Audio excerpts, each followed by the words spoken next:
যখন বিদ্যুৎ চমকে উঠে এই সময়টায় আমরা দোয়া পড়ি, আল্লাহুম্মা ইন্নী আসআলুকা খায়রাহা ওয়া আউযু বিকা মিন শাররিহা। আল্লাহর কাছে প্রতিদিনের অভ্যাস হিসেবে কিছু দোয়া পড়া উচিত। আমাদের দেশে দেখা যাচ্ছে একদম এখন এই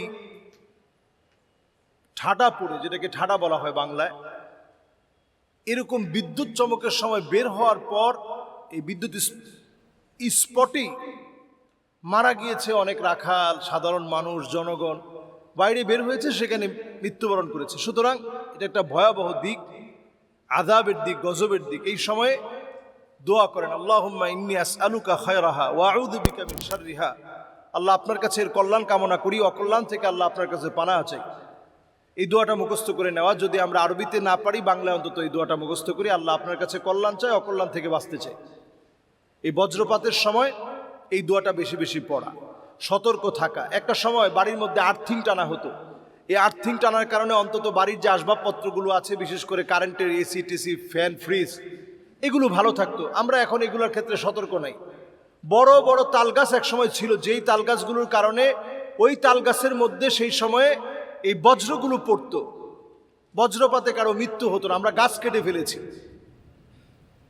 বাংলাদেশে একটা গাছ কাটলে 10টা গাছ আমাদের লাগানো উচিত, সে গাছ আমরা লাগাই না, এজন্য বিপদ হচ্ছে। এজন্য আমরা নিজেরা নিজেদেরকে যদি বাঁচাতে চাই, সতর্কতার তো জুরি নেই। সতর্কতার পাশাপাশি আল্লাহর কাছে প্রতিনিয়ত পানাহ চাওয়া এই আকস্মিক মৃত্যু থেকে, মাউতুল ফুজআহ বা হঠাৎ মৃত্যু, আকস্মিক মৃত্যু থেকে পানাহ চাওয়া। এরপরের কথাটা হচ্ছে যে যদি এইভাবে কেউ মারা যায়, এই কারেন্টের শক খেয়ে মারা গেলে, এই কারেন্টের শক খেয়ে যখন মারা যায়, এই মানুষগুলো আসলে শহীদি মরণই সে কিন্তু পায়। এই মাউতুল ফুজআ, হঠাৎ মৃত্যু, ভয়াবহ মৃত্যু, এটার কারণে কিন্তু আল্লাহ তাআলা শহীদের দরজা দিতে পারেন। এবং আরো একটি গুরুত্বপূর্ণ বিষয়, আমরা প্রতিদিনের আমল হিসাবে বিসমিল্লাহিল্লাযী লা ইয়াদুররু মা ইসমিহি শাইউন ফিল আরদি ওয়ালা ফিস সামা ওয়া হুয়াস সামিউল আলীম, এই দোয়াটা আমরা কয়জন পড়ি? বিপদ থেকে বাঁচানোর অনন্য হাতিয়ার এটি। আল্লাহ রাব্বুল আলামিন আমাদেরকে বিপদ থেকে হেফাজত করবেন।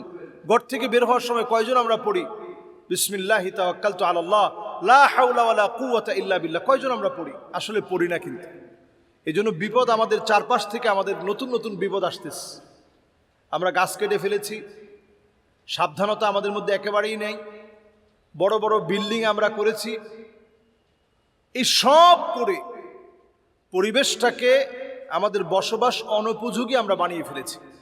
আল্লাহ রাব্বুল আলামিন আমাদের সকলকে এই বৃষ্টিকালীন সময়ে বজ্রপাত সহ নানা রকম বিপদ আপদ, এগুলো থেকে আল্লাহ তাআলা আমাদেরকে হেফাজত করুক। আসসালামু আলাইকুম ওয়া রাহমাতুল্লাহি ওয়া বারাকাতুহু।